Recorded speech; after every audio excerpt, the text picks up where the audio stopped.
Hey folks, this is Matt Rainwater, and today we're doing another character design.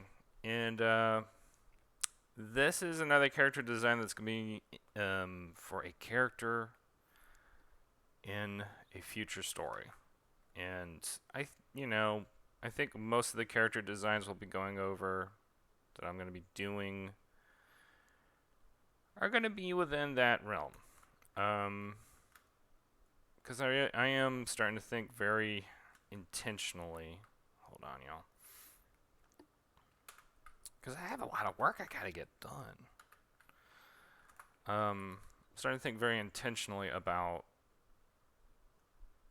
like what kind of characters are going to be featured in this story. What kind of story is it going to be also?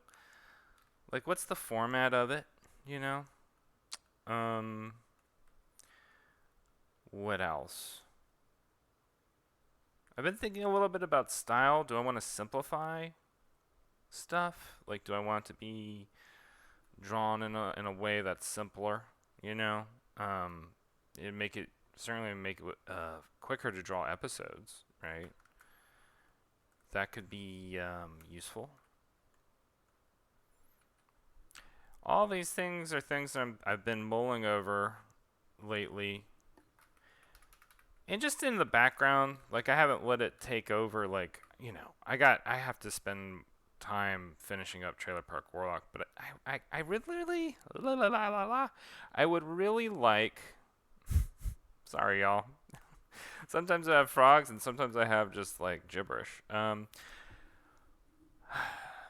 would really like. I forgot what I was gonna say. I would really like something. I'd really like to, be able to just start running right out the gate after Trailer Park Warlock is finished, and just have this story ready to go. At the same time, I think it's realistic, right, to expect a certain amount of downtime. Obviously, I mean, why wouldn't there be some amount of downtime? But and I need the downtime too, just for purposes of mental health and whatnot. But I kind of figure it would be good to have some things set up, you know. So that's why we're doing all this stuff. It's a long, big, elaborate way of me justifying myself why I'm doing this. This character, by the way, her name is Candice. I'll let you make what you want of that. I'm not going to give anything away right now. But that's her name. It's Candice. And that's all I'll say. Because that's kind of all I have, quite frankly. I'm trying to like make it sound like, oh yeah, I've got a plan. I don't really have a plan. Not entirely. Not enough of a plan that I can give you the rundown of what I think is going to be happening in the story. I will say this much. I have a pretty solid idea of what the first little story arc is going to be. And I think it's going to be a bit like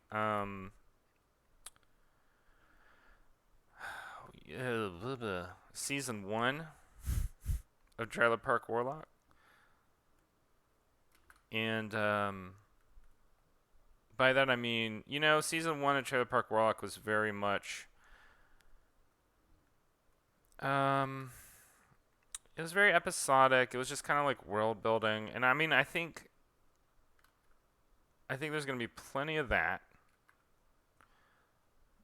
But I also think that I am going to kind of start out the gate with some sort of a plot to carry the story with,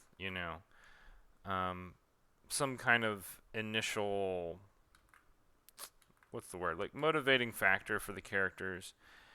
As much as I liked it in Trailer Park Warlock, I don't know if I want to like repeat the whole like, well, we're just here hanging out, blah blah blah. Like I like that, and there's going to be plenty of that in this story because I kind of miss it, but I also don't want it to be exclusively that. I want there to be some kind of, I don't know, like some meat and potatoes. You know what I mean? Just something to come to the story for, other than just, oh, we're hanging out. Everybody loves that. I love it. I just don't think that you can do that exclusively. That being said, I do think that there is going to be sort of right now I'm thinking of the story as having sort of sitcom aspects to it, which is to say, like, it's more focused on character interactions than like an overall plot. I don't think I'm gonna do anything big and epic, at least not in the same sense.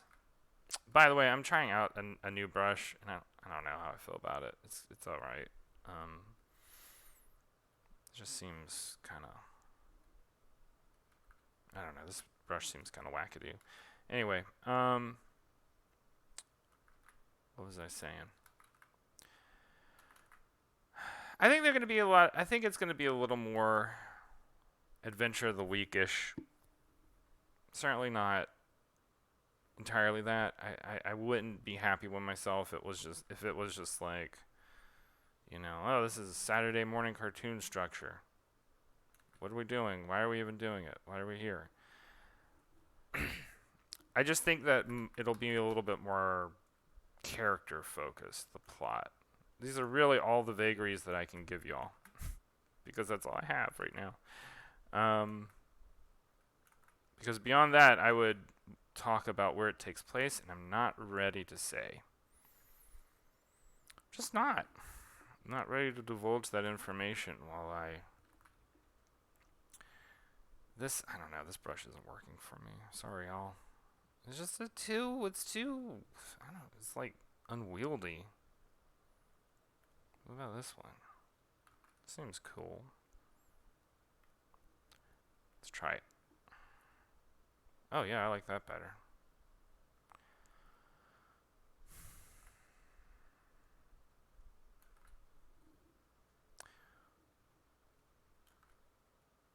I'll say this much. It's a southern state, but it's not Louisiana. Alright? It's not taking place in Louisiana. We all know Louisiana's feeder territory. So, I'm willing to give y'all that much. Y'all are gonna slowly grind this information out of me. I know it.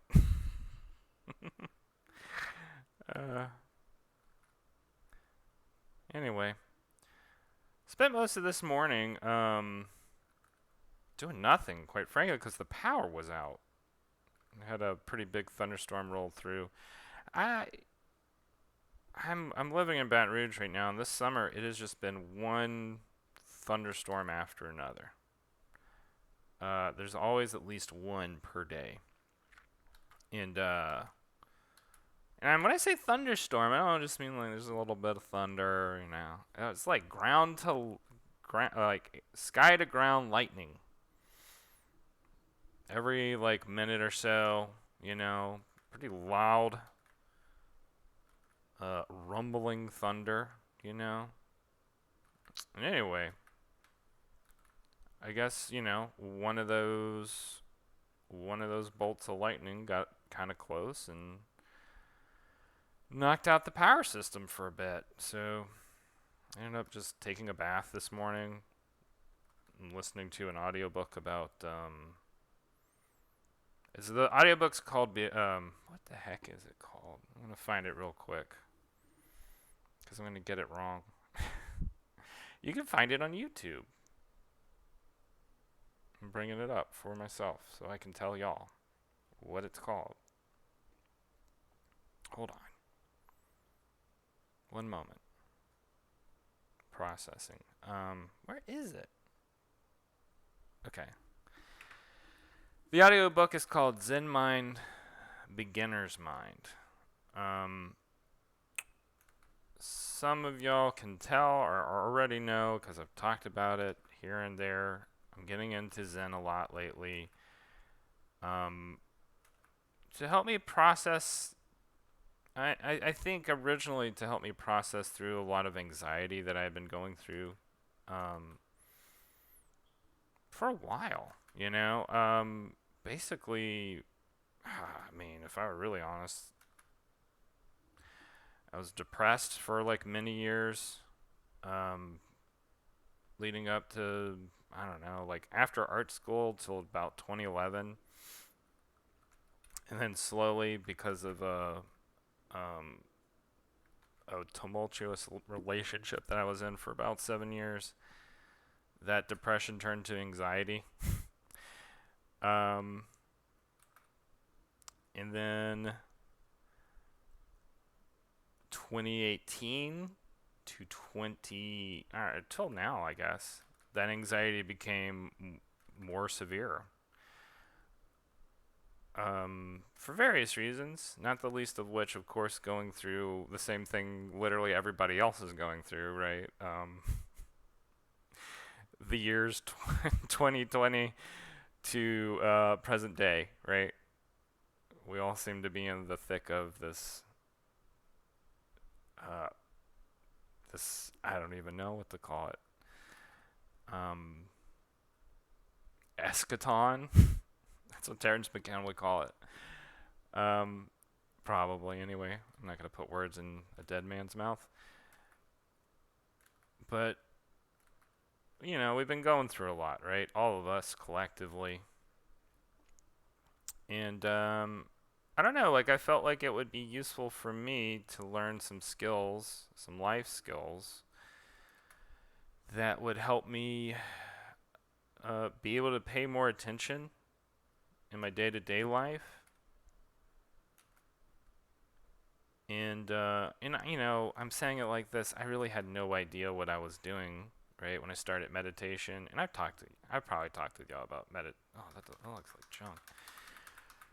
I probably talked to y'all about meditation in past episodes.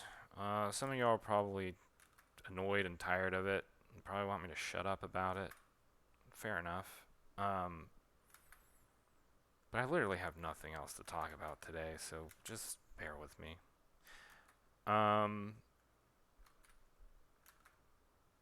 Anyway, meditation. I've let me put it this way. To the best of my understanding, having done this for a bit, and by this I mean meditating, it's interesting because, the first bit of time that I did it, I was kind of like, I don't understand what people are getting out of this. And, like I just didn't understand it. I didn't quite grasp why people talk about it as like, a useful thing or having any sort of positive effect on like mental, like your mood, your mental state, etc., etc. Like I just, there are a lot of sessions where I was just kind of sitting there and kind of going like, and it was like that for a while. Now simultaneously, I was also like going to yoga. And yoga I could get something out of because yoga's very, and by yoga I mean like, extra like exercise for bougie people, right? And you focus on your breath. You do very complicated stretches. You do a little bit of weight training, right? It's like body weight training. But it's not, if you ask anybody if you ask an actual yogi, they would be like, that's not. I mean, that's just like Western stuff. It's not really the same thing, or it's not all of it anyway. Once again, I'm not going to put words into an imaginary person's mouth. um, Not to say that yogis aren't real. I'm just the yogi who is speaking in this context is not real. They're a character that I made up wholesale to make a point. My point being, What we call yoga in the United States is very uh, very small part of a much bigger whole. I think that sums it up well. All right, if I'm gonna stick with okay. By the way, I'm sure that y'all are saying if I'm gonna stick with eyelashes for this character design, this. I don't know. This is gonna be uh, difficult. Anyway, but like I was saying, I went to yoga, you know, pretty regularly, and I got a lot of stuff out of yoga, and I think the thing that most people notice who go to yoga is that post workout like chill, like suddenly not everybody does this, but most yoga that I've gone to, I started like in college. That was like 2004 ish. Most I don't like this brush. Let's try another brush. I don't know, these Frienden brushes are kind of wacky. Anyway, like I was saying, most people who go to yoga will notice. I'm just gonna go to the standard. What am I doing here? All right, one more time from the top. Most people who go to yoga will notice, right? You have that end of the workout sort of thing where you do what's called corpse pose, where you just lay there. It's literally the pose. And by that time, your body's so exhausted, right, by what you've done, that your brain just doesn't have the processing power to keep running. I mean, not in the same way, right? It's just like you're tired and you've basically expended all this energy that would otherwise go into sort of uselessly agonizing over all the little particular details in your everyday life, that you suddenly have this moment where you're just laying there, right? You feel your body, you feel your breath, and you're just there for this moment. You just hang in it. And it's nice, right? It's a nice feeling. It's quiet. It's restful, but you're not asleep. You're just kind of there. So anyway, all this is to say that was one of my first experiences with what I would later be able to find with a more intentional meditation routine, right? And that more intentional meditation routine took me a while to cultivate, and honestly, I didn't really start intentionally hardcore trying to cultivate it until after experiencing prolonged and intense trauma, for lack of a better word. And having a certain state of mind where I was just, I was not able to focus. I wasn't able to, I wasn't able to focus a lot of the time. I noticed myself going into sort of, I guess, paranoid areas. I just realized like my mental state was not healthy. You know what I mean? And we all have that. We all go through stuff in life and have things occur where we're like, okay. If you're paying attention, right, you'll notice like, oh, something's different. I don't like who I am right now and I want to change it. And this isn't like, meditation's not like, it's not one of those things where you're gonna be like, I was a loser until I learned meditation and now I make $100 million a year. And it's not like that. It's meditation. A meditation routine is like you do it because you want to be able to find like a space for yourself. Um, just a little teeny little space for yourself. Give your brain a moment to like reset. Because I mean, it's funny because like brains are really, they're funny things. And this isn't the case for everybody, but this was the case for me, and this is the case for many people. As your brain is just like going throughout the day, the energy you expend, right, to think about all the little tasks you gotta do, and then in the background you're probably also running some sort of simulation in your head about like, oh well, what if this thing happens with this person, or what if something happens? You're just like worrying, right? This may not apply to everybody, but this certainly applies to people with anxiety, where you're just like, but what if something happens to my friend, or like what if something happens to my parents, or what if something happens to me? You're just like running every single possible simulation on the board, like you're the frickin' Pentagon, right? Like you're in the war room constantly, and you've got maps.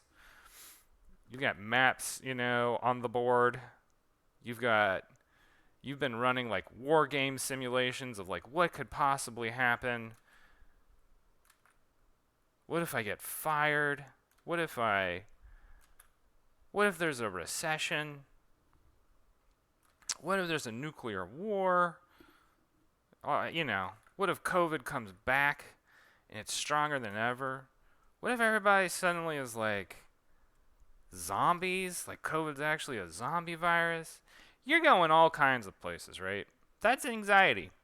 For people who have anxiety, that's anxiety, right? You are going into all sorts of realms, both mundane and not so mundane. Because you've had experiences in your life that suddenly make you think,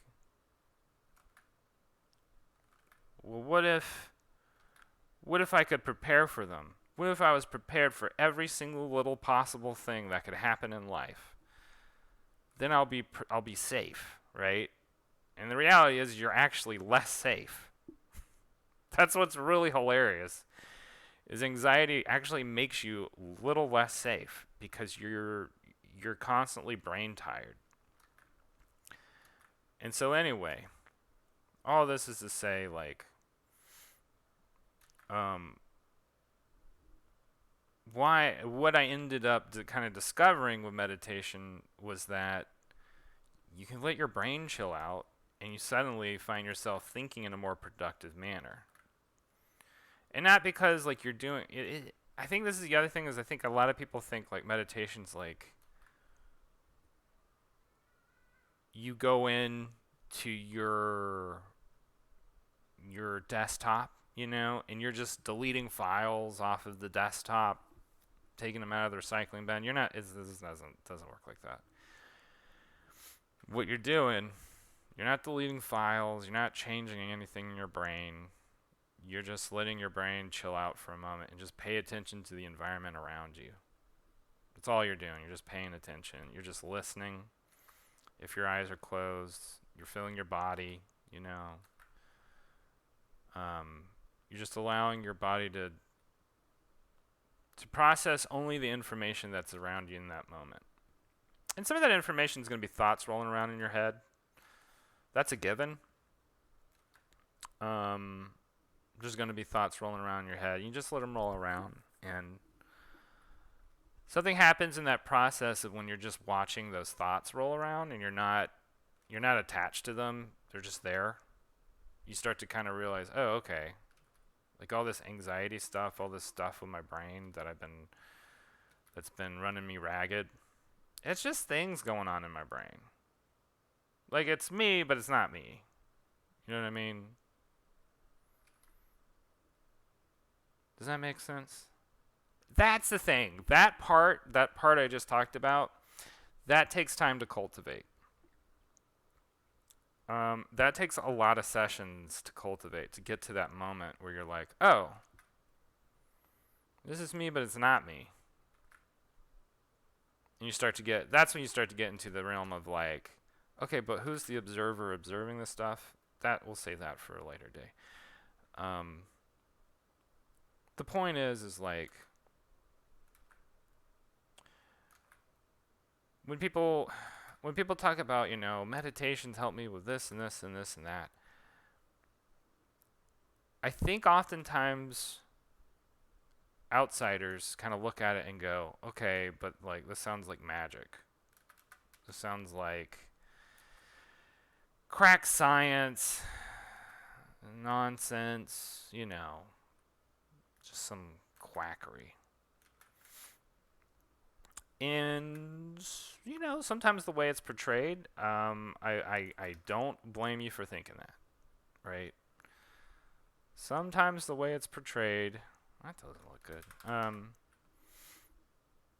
It does sound magical. It's really not magical. It's actually like incredibly ordinary. It's just a body function, like stretching. I don't know what to do about these fingers. Like doing push-ups. It's just that the thing about it, right, is that we don't see our brains. We don't see our minds. So we always sort of attribute sort of a supernatural sort of aspect to them. It honestly can't even be helped. Like, even the most scientific people attribute all kinds of supernatural sort of ideas to mind, or even like overcompensate and try and attribute it to like entirely to neurology in such a way that you get reduced down to just like this clockwork mechanism, right? It's none of those things. It's just like your mind. You were born with it, right? You've been with it all your life. So you just get to know your mind a little better. And I think that's the point. And by getting to know your mind a little better, you're not caught up. That's a little good. You're not caught up with it when it starts acting out. And maybe that's not even the best way of putting it, right? Like, you're just more you're more sympathetic to your own mind instead of like afraid of it or at odds with it, That's a terrible position to be in. And that was the thing for me personally, like when I started kind of having these breakthroughs in my meditation routine, and it took a while. I had to like do it for a while before I had like any kind of moment of, oh, or the Zen dudes like to call it satori. We just kind of have these little moments of revelation. Things sort of become apparent to you that weren't previously. You have those little moments, and you go, "Oh, okay, this is starting to make a little more sense," Or you just feel a little more comfortable with the whole thing. And so now I'm at the point where it's like I'm able. I think for me the big thing was finding out that I could not 100%, but I could better regulate my own mental state by taking a moment to meditate. And like I said, it's not like, it's not like a switch you can turn on and off. Like, I had some moments of anxiety the other day, and I was like, okay, I'm going to go meditate. I'm going to take a couple moments to myself. And it took a while for me to like be able to chill out, but I did chill out, And even after I meditated, I still, like, I noticed all this stuff running around in the back of my head. That was you know, the simulations, the what ifs, the whatever. And they still ran, but they just, they weren't running so hard on me, so to speak. Whatever that means.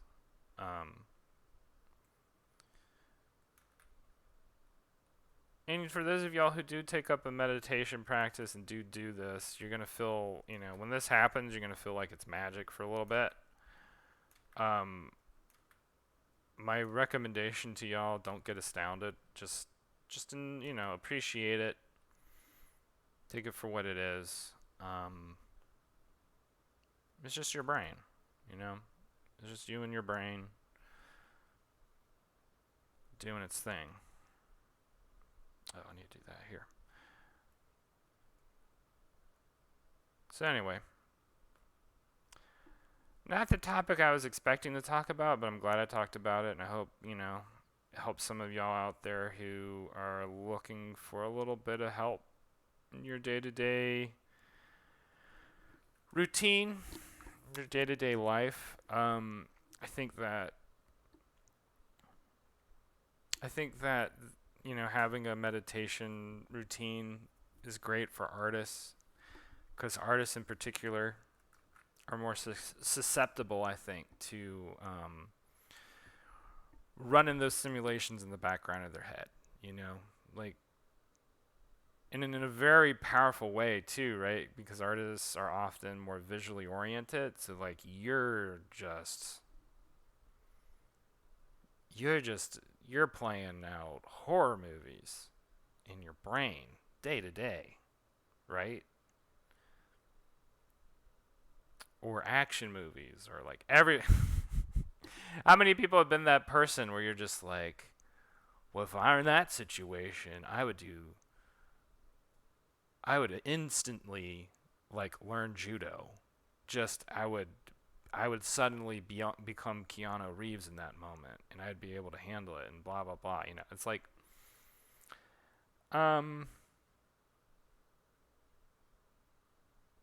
So anyway, I think you'll get my point. Hope you'll like this session, hanging out, drawing. I like the way that this character is turning out. I think it's gonna be good. Next episode, we'll be doing some coloring. And until then, y'all have a good one, and we will talk again soon. All right? Bye.